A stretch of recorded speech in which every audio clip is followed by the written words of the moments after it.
listening to the Cricket Podcast. I think it was a disgraceful performance, and I think it should never be permitted to happen again. That is very good. Hello everyone and welcome to the Cricket Podcast World Test Championship Final Preview. Boys, it feels like, maybe we haven't had the build-up to an ICC final that we would normally have, but I think this could be quite a good game. I'm Jack Hope. I'm joined by Ross Legg. How you doing, Ross? Not too bad, thanks, mate. Not too bad. And I'm joined by Max Roy Brown. How you doing, Max? Yeah, very well, thank you. Sweltering in my bedroom now with the outside shut off to get rid of any external noise. It is flipping hot, isn't it? I mean, it's about 6,000 degrees here. I've had to shut all the windows. I've left one open, so if a plane flies overhead, sorry about that. Back to my first point, though. This could be quite a good game. Let's get right into, do we think this would be a good game? Then we'll do messages. Then we'll actually do the preview. Ross, are you excited about this cricket match? I would be if the British summertime wasn't taking such a big chunk of it out because of the terrible weather that's forecast. Already talking about the negative. I was hoping we would save the preview for right at the end, or the spoiler about the weather until right at the end. Max, are you excited if we ignore the weather? Yes, all things equal with no moisture in the air. I'm very excited. I think it should be a cracking game between the world's two best teams, basically. Cool. Well, I'm excited. Like I said, the excitement is palpable as almost as palpable as the heat where I am right now. Ross, messages for our fans, for our listeners, for our viewers. Yeah, well, as you can see on our wonderful skin that Max has put up, we are sponsored by Woodstock Cricket, and you should follow, like, and subscribe to not only this channel, but also follow us at the Cricket Pod on Instagram and Twitter. Yep. And Max, do we have any further messages? Yeah, if you want to support us for spending our spare time doing this, then head over to Patreon and become a Patreon. Or join the YouTube channel. Great, yeah, that'll do. We're going to talk about India v New Zealand. India have pounded England recently. New Zealand have pounded England recently. But besides pounding England, how did these two teams make it to the World Test Championship, Max, in 30 seconds or so? And what even is the World Test Championship? Why should we care? Well, yeah, here we are. It's the end of the first 2-year cycle of the World Test Championship, which took a bit of getting going to start with, but finally did get underway in a slightly odd format where getting a draw in a 2-match series was worth the same as winning the Ashes. But after some interruptions, some COVID delays, some changes to the rules, somehow after all that, we've ended up with the two best Test teams in cricket coming out and playing each other in the finals. So if you ask me, I'd say the system's absolutely perfect and no changes needed. That's basically the result of some recent antics, wasn't it? New Zealand have been pounding everyone, all comers at home, with Wagner and Jamieson absolutely tearing people to shreds, and India did the same to England in their backyard. But also, who can forget the astounding series down under over the Christmas winter period for us, which we thoroughly enjoyed getting into, didn't we? And yeah, after all that, the two rightful teams are about to face off in Southampton, not Lords. Yeah, I would say that's a pretty good summary, Max.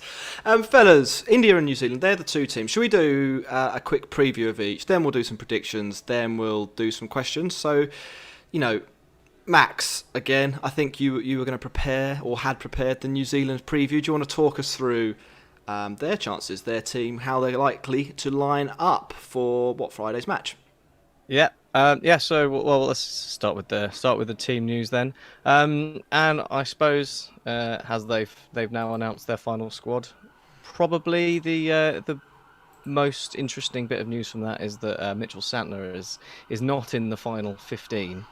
He's been dropped from the initial touring party of 20 alongside Mitchell, and some others who are never gonna play. So that leaves us with a couple of interesting quandaries around who's gonna fill the bowling slots for them. I think the top six picks itself, doesn't it? We know what that's gonna look like. That'll be the team that we saw in the first test, and a rather strong batting lineup of a bunch of people all averaging over 40. So that's quite a good prospect from their point of view. But yeah, when after you get past BJ Watling, it all gets a bit confusing. You don't really know which way they're going to go. They've included Ajaz Patel as the specialist spinner in their squad over Mitchell Santner, and they've mentioned that might give them some options at Southampton, which does have a tendency to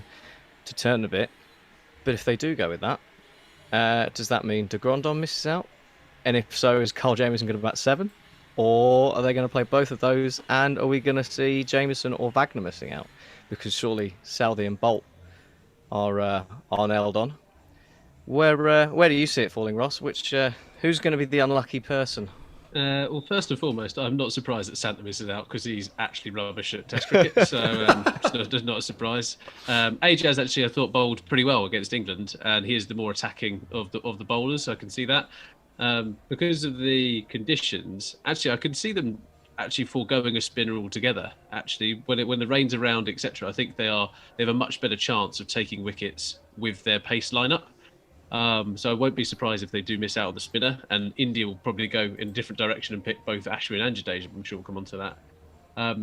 I agree that you can't not pick Trent Bolt. You can't not pick Tim Southey. I think Jameson looked absolutely shagged at the last when he only last played. Like he was. I said, what did I explain this? It was like it was a wardrobe with 3 wheels. Is how I described him in the field. But I think it's a really tough selection for them. And as we said on the review yesterday, Max, Henry also put himself in contention there. I thought he bowled brilliantly against England. So wouldn't like to be, is it Gary Stead? Yeah. Yep. You wouldn't like to be in his stead. Picking the team. Max, what are your thoughts as the man who did the preview? So you've named your top 6 or 7 for New Zealand. I'm assuming here Southey is nailed on. Southey's nailed on, and I'm assuming Bolt's pretty nailed on.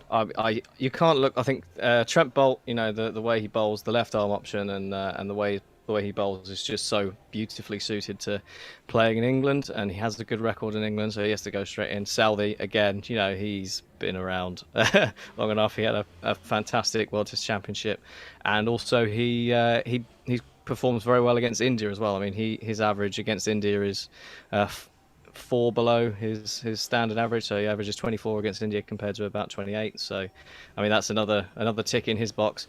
So I think they're nailed on. I think you have to play de Grandon to bat at 7.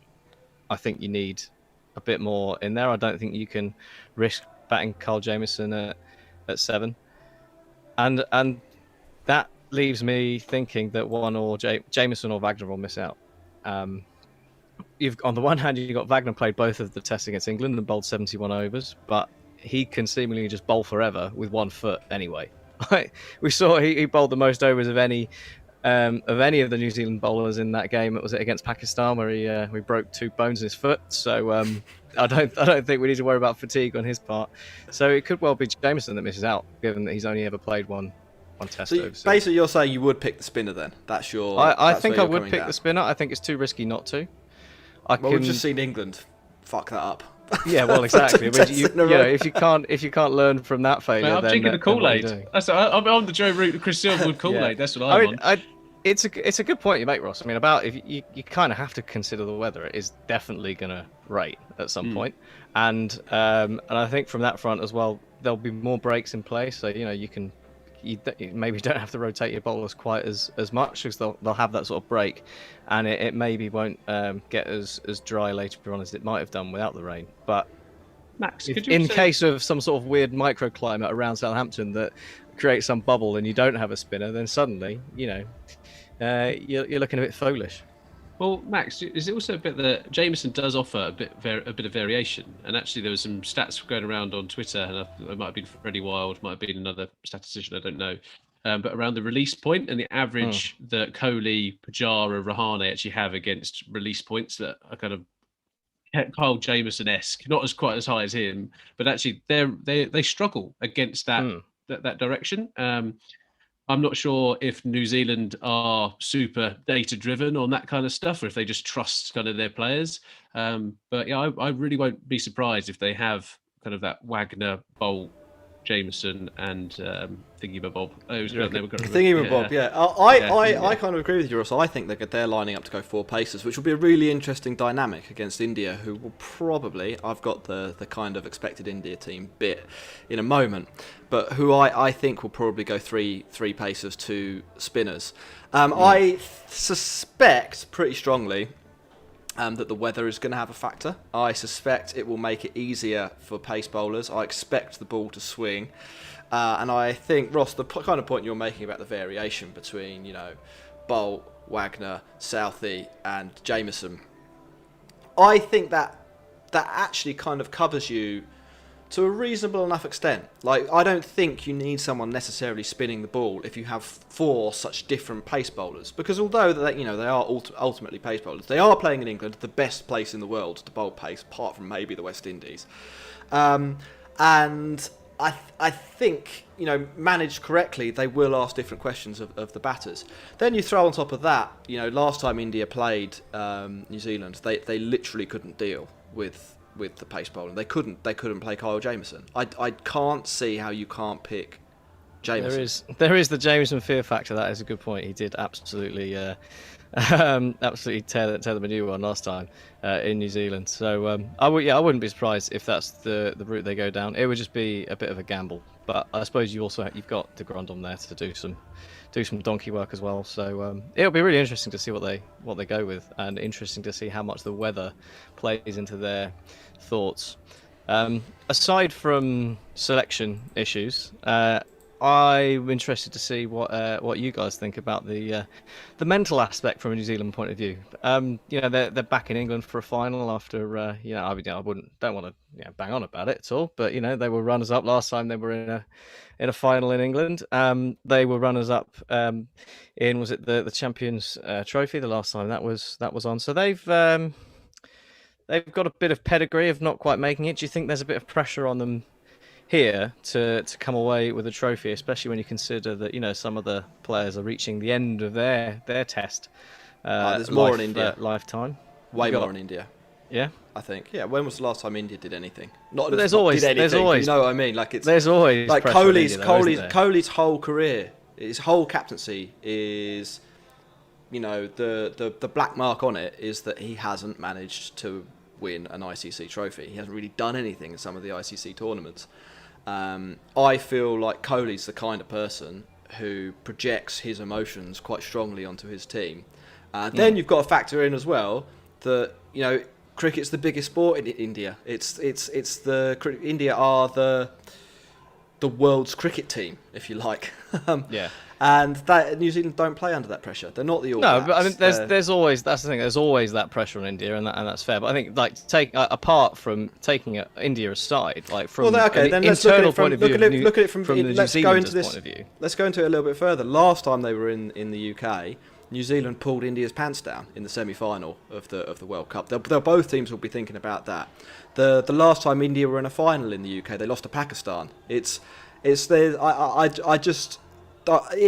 that dynamic exists, and I don't necessarily buy into it, I think they're nice narratives for us to talk about, but I don't necessarily think that is something that has a major impact on the outcome of the game. But if it does exist, then India are the team that it applies to, in my opinion.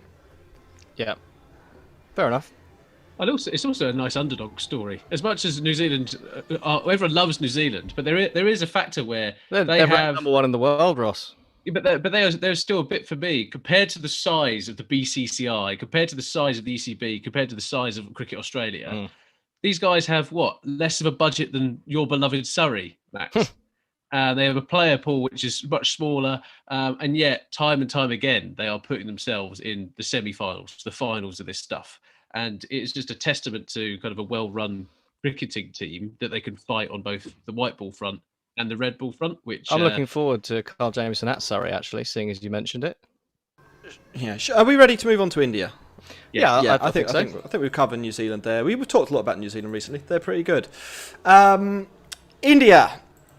Well, there's actually, before we do India, you know what we'll say? Hit like on our stream. Hit subscribe. We can see there's like 150 odd people watching this. If you all subscribe now, we're very happy. If you all like it now, then probably thousands more people will be picked up by the YouTube algorithm and dumped here, which is what we want. Give us a hand that way. Cricket podcast thrown at you. Yeah. So the India 11. I think the best way to address this is to start with what I think the India 11 will be, and and then maybe how they got there, and then how we think they'll get on. So if we start off with who will probably be in the team, we've got Rohit Sharma, Shubman Gill, Pujara, Kohli, Rahane, Pant, Jadeja, Ashwin, not Rohit Sharma, Ishant Sharma, Jasprit Bumrah, and Mohammad Shami. So I think that they've made it pretty clear that they are going to go with two spinners. I think they've made it pretty clear that Ashwin and Jadeja are going to be the two spinners, primarily because they didn't actually pick Akshar Patel for the final 15, so you could read between the lines a little bit on that one. But also because they're sort of, if you look into it, their two pace backups are Umesh Yadav and Mohammad Siraj, and I can't see how you can really, if you're India, justify throwing either of them in for this game. So Umesh Yadav, he's 33 years old. He's bowled career 24 overs in England. His lifetime average is over 30. It doesn't scream World Test Championship final, if you know what I mean. Mohammad Siraj, he's the other option in the pace department. But I think he's a little bit inexperienced. And I think for both of them, they've got a big limitation in that they basically cannot bat. Now, there's a lot of talk, and we've been asked it by quite a few people on Twitter, quite a few people in the chat. I can't remember all the names, but we've been asked this 5 or 6 times. Should India have gone with two spinners, or should they have gone with four seamers and one spinner? I think the answer has to be two spinners, because the two spinners can bat. If Ashwin or Jadeja could bowl pace, they'd be the perfect player for this situation, but they can't. So, you have to go in with the team you've got, and I think the best team they've got includes Jadeja, who's a fantastic batter, as well as a bowler, let's not forget that, and Ashwin, who... I think it's virtually undroppable. A party has just started outside my house, so I am going to put myself on mute while you two discuss that four seamers v one spinner, or four seamers, one spinner, or two spinners, three seamers dynamic. So, yeah, should we go there? Yeah, go on. So I think I agree with Jack on that. That's exactly the team that I had penciled in, and I think that is just because we are lacking a Hardik Pandya who can bowl at the moment, and that would be, I think, an ideal man to have right now for the World Test Championship. I'm not actually sure Hardik Pandya is ever going to bowl again for this India Test side. I don't think he's going to be that Test all-rounder that they thought he was going to be. Just don't think it's going to happen. Well, his shoulder or his back's just, I guess, not up to the hard yards. But I mean, yeah, what they need is Hardik Pandya from the 2018 tour of England. That's what is needed for this game. Well, they don't have it, do they? And they don't have it, so they have to go with. They're going to have to go with Jadeja and Ashwin, and it's great to have Jadeja back. That is one thing. He's a phenomenal cricketer all round, and Ashwin is just so good and so intelligent that even if it's not the most beneficial track to him, he will still be a threat. So on the Ashwin point, mate. On the Ashwin point, Ashwin's also got a great record against two of the Kiwis' best batsmen. So he's got Kane Williamson out the second most times behind Jimmy Anderson in Test cricket. And he's also got Ross Taylor out 5 times in the last 6 Test matches against them. So that is a good thing to have, especially when you've got the off spinner against the right hander. Because he attacks the stumps, and then Jadeja obviously offers something a little bit different for the other set. So, Is there anyone he doesn't have a good record against? me, you, never got me out. He's never got us out. No, although I am left-handed, so I feel like he might have my number. You too. Yeah, likewise. Oh yeah, actually, yeah. Ross should be fine. Take down Ashford. I think the other thing is to bear in mind that. So I was looking at the scorecards from the last time New Zealand were playing India. Right. So first of all, granted it's in New Zealand, and I think there are some differences between the conditions in England and New Zealand. It's kind of goes without saying that the conditions in England are closer to the conditions in New Zealand than they are the conditions in India. So it is a bit of an advantage to New Zealand, but it's not like this match is being played at base and reserve. However, if you look at those scorecards, it's pretty clear across the 4 innings that India played that they didn't really know what to do with the 4 pacers that they're going to be lining up against.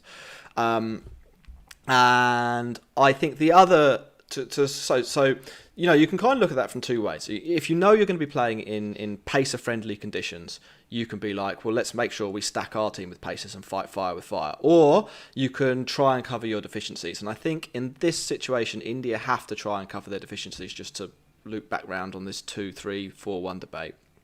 And they can best cover their deficiencies by having Ravi Jadeja, who averages 50 in the World Test Championship, or something ludicrous like that, might even be more, at number 7, and Ashwin, who's learned how to bat again, at number 8. How often do we see in England, like 6, 7, 8, 9, scoring a lot of runs when the ball gets a little bit older, when it stops seaming all over the place? It's going to be pretty important, I think. And doesn't reverse. I think there won't be any reverse swing. Exactly, yeah. I think that could be one of the key battles, is how Jadeja, Ashwin, and probably Rishabh Pant are able to cope with the New Zealand Pacers and how they're able to rebuild the innings after, well, the tricky new ball period. Because I fully expect, actually, that the top order for the India side to struggle with this New Zealand bat bowling lineup, and I'm not really sure what their plan will be. I don't know if either of you two have thought about what the top 5 can do, but they only managed to score 200 once on their last tour to New Zealand. That's not great for an India team that we think can bat. I was a little bit surprised that they included Shubman Gill in this lineup when they had kind of someone like Agarwal kind of in. He's in England, right? And he struggled against England in India to the pace bowlers there. I think he's going to really struggle over here. He did score 85 in the intra-club game or in intra-country squad.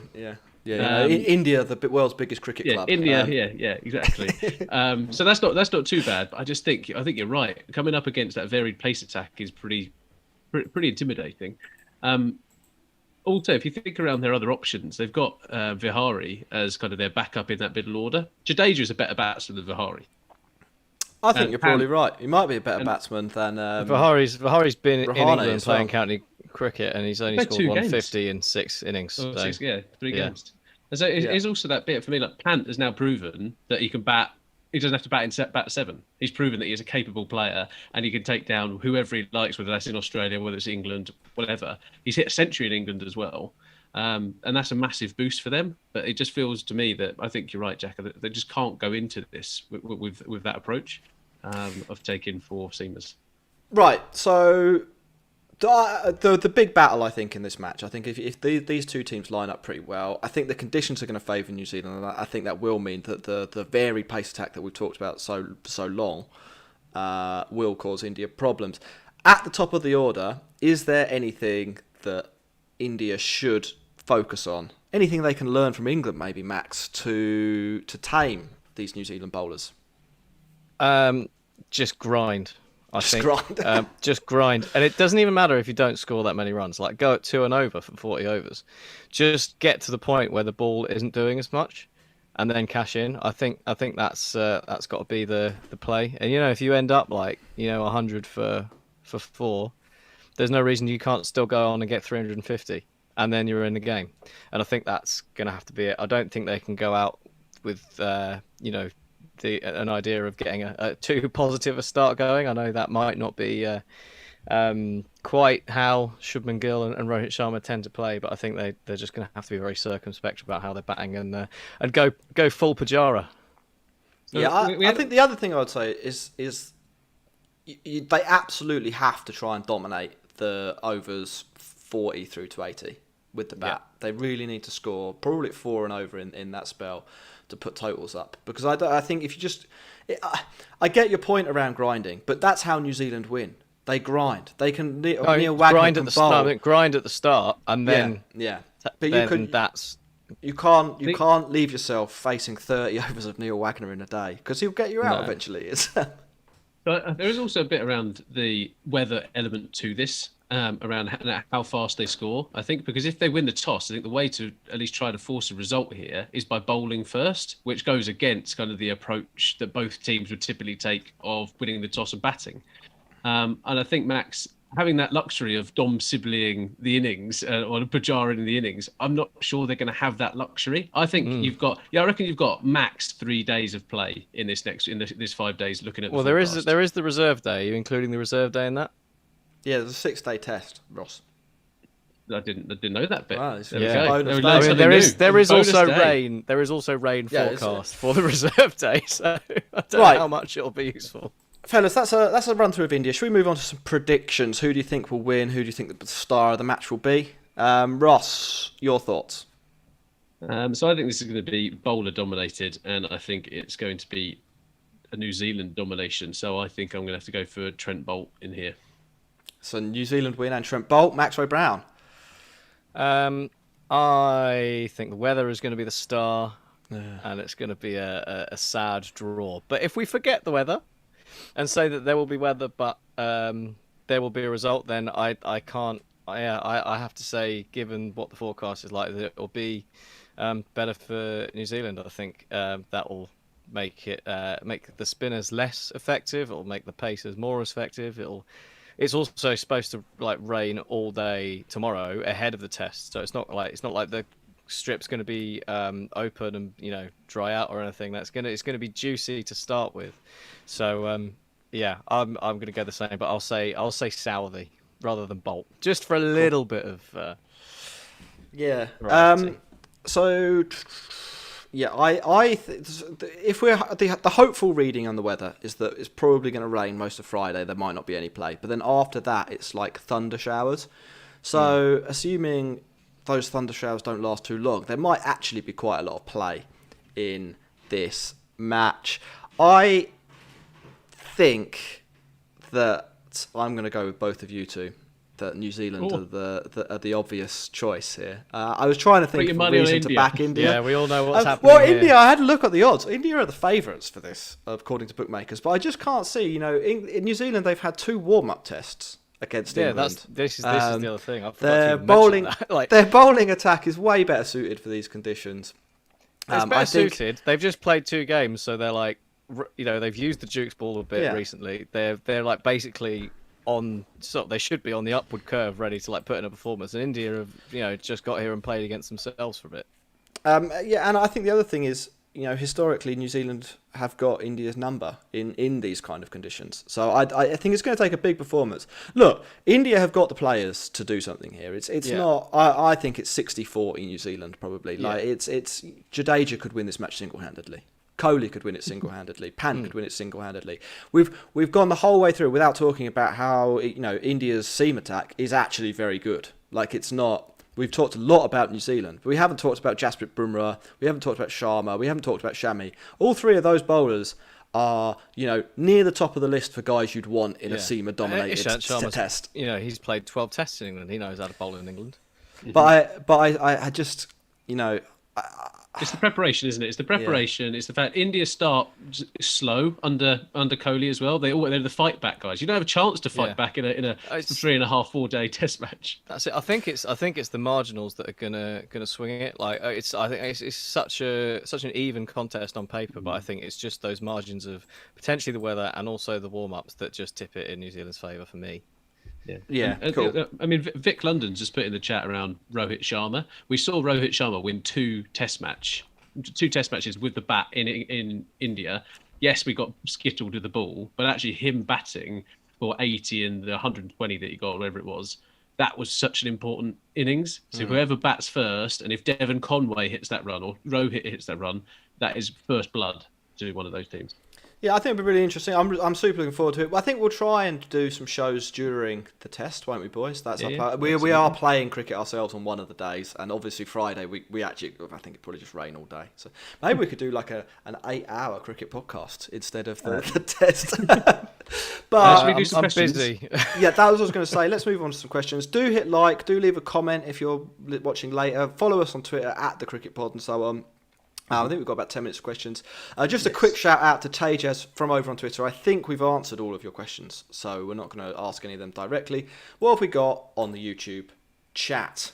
So Vic London's done a couple of super chats, so thank you very much, mate. First one was, would India have benefited from having Prithvi Shaw as opposed to Pujara and Rahane? I know they are anchors and class, but isn't Prithvi the future? Max, I'll give that one to you. I think just because it's a one-off, I've been talking a one-off game here. I think you just have to go with the experience and the know-how. Rahane's had a brilliant World Test Championship. To then turn around and go, sorry, mate, we're gonna play Prithvi Shaw instead would be a little bit harsh. I think everyone likes to drop Rahane. Every Indian fan seems to want to drop Rahane, even though he's scored the most runs for India in the World Test Championship. Yeah. Another question from him is, Devon Conway was good versus England, but will he come undone when he faces Jadeja, Ashwin and Bumrah, Jack? I mean, he might do. There's nothing to say for sure. we have no evidence. But based on what we saw against England, he has virtually the perfect technique for playing in English conditions. I don't know how much Vic might have watched Conway bat. I watched quite a lot of it. He does not play at anything that is, remotely not near the stumps.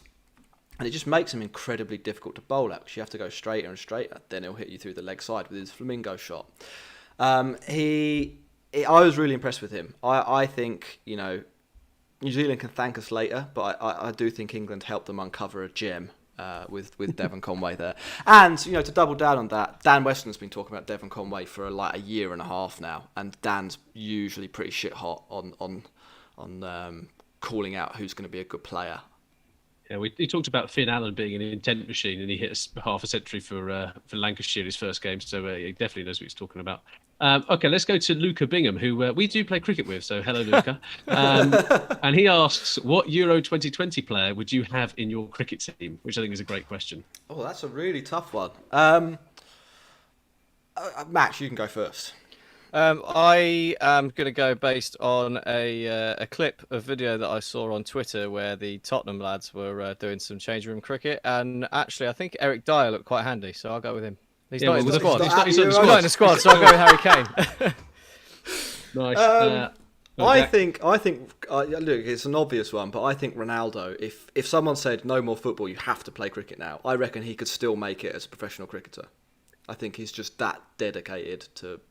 Well, he's a weirdo, isn't he? Basically, and I think you have to be a bit of a weirdo to play cricket. And I think had Portugal had a cricket team, if they were any good, he probably wouldn't even play football because it's much more. He's much more suited. His temperament is much more crickety than it is football-y. Yeah, my view on that is that you got to be a good goalkeeper. So actually, someone like Manuel Neuer or Kasper Schmeichel or something like that. Actually, stick him behind the stumps. Yeah, stick him behind the stumps, send him up the top of the order. I mean, goalkeepers are pretty mad anyway. Right, thanks for that, Luca. VJ asks about the Aegeus Bowl. How did the matches last summer go there, etc.? Pretty in flat. terms of spins. Yeah, there's runs to be had there. I think is one of the games though was a total run fest, I think, and the others, weren't. But it wasn't unplayable. As English venues go, it's probably one of the more fair between bat and ball in England. If you say, Headingley can be an absolute joke sometimes, and Lords can sometimes be a bit of a joke, and so can Old Trafford actually. But I think it's actually probably a better cricket pitch to host the final on than Lords, which might be a bit controversial. I agree. As I'm not a huge fan of Lords as a pitch.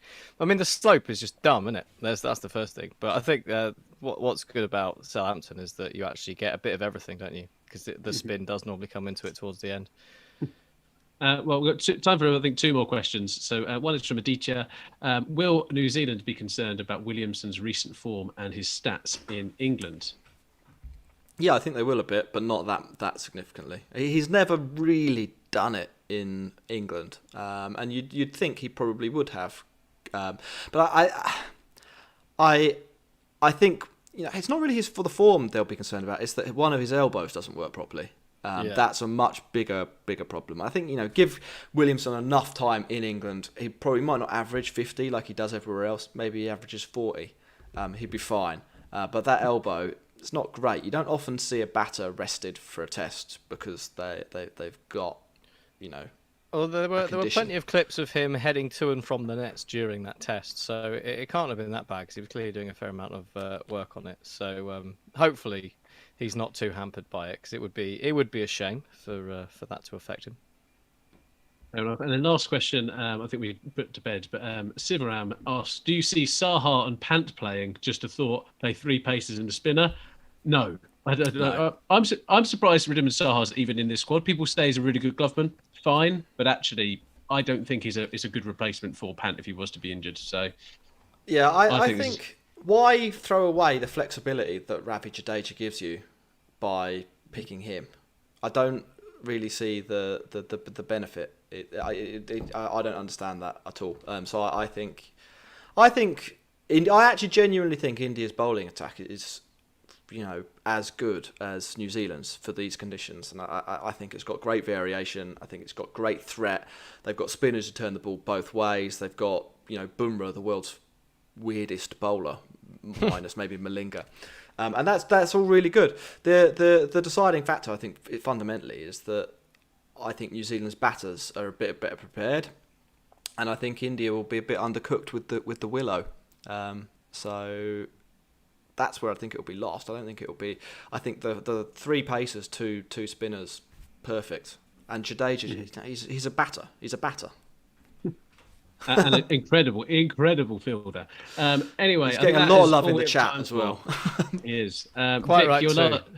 Vic, your last question about England's batting and Joe Root's poor strategy, etc. If you listened to our show last night, we cover all of that. But yeah, we are just as confused at England's approach as everybody else is, if we're being perfectly honest. We have absolutely loved being back and loved covering this. So we can't wait for the rain-affected World Test Championship final. It's been great. here's to the reserve day. Come on, the reserve day. All right. Are we done? We're done. Last reminder, at the Cricket Pod over on Twitter and Instagram, thecricketpod.com/Patreon. Help us out there. I think we're on 12 patrons. Let's get to 15. We set our target at 25. That was too ambitious. 15. I think we can do that by the end of this test if we're really lucky. So go over there, give us some support. Woodstock Cricket, buy your new cricket bat from there. They are very good. I've used mine for the first time. Got some runs, then hit it to an old man who took his one catch of the season, according to his teammates. So you win some, you lose some. That's cricket. But you should go there. The bats are excellent. Thanks very much. We will catch you later in this test.